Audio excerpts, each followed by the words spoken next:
Yes, it's a type. The laver is a type. And it's continual washing. No, it's a type. It's the same type. But the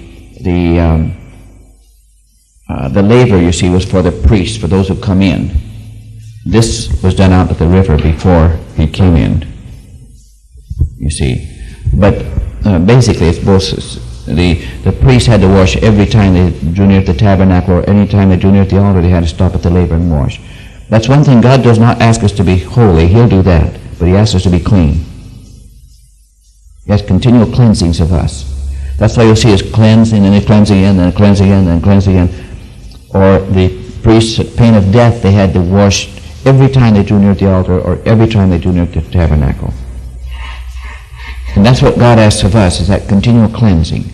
He'll take care of the other side. You know what I mean? The perfecting, the purifying, the making holy, he'll do that, the sanctifying. But we have to do the continual washing. In other words,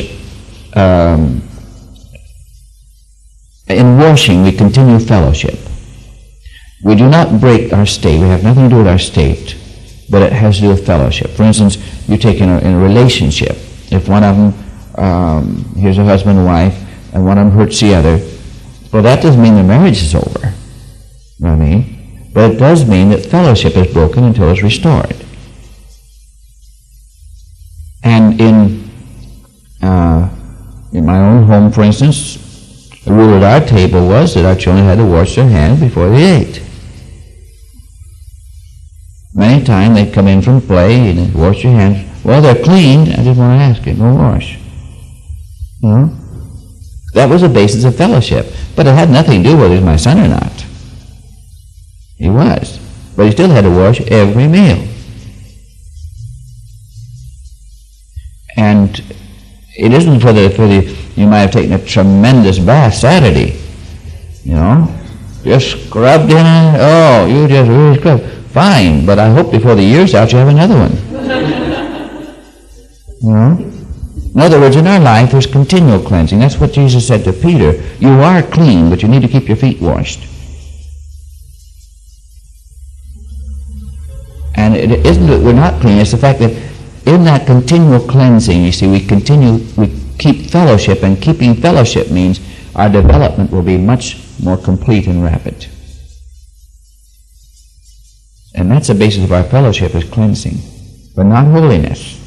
Holiness is what he gives us, what he will deal with. We don't try to make ourselves holy. That's why legalism is such an error.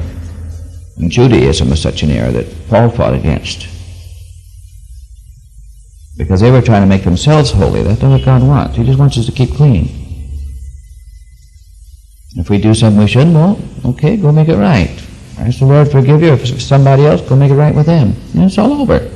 Just keep clean, that's all. If you get mad at somebody and tell them off, well, go ask their pardon.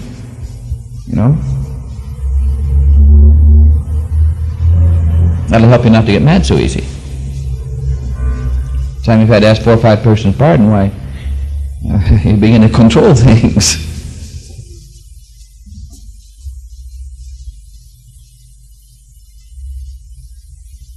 They're more closely, as you see, as we get a little further on, more closely allied to the consecrations of the Levite, the priest, and the high priest. We'll see that. But it is also a different type, but really much the same thing.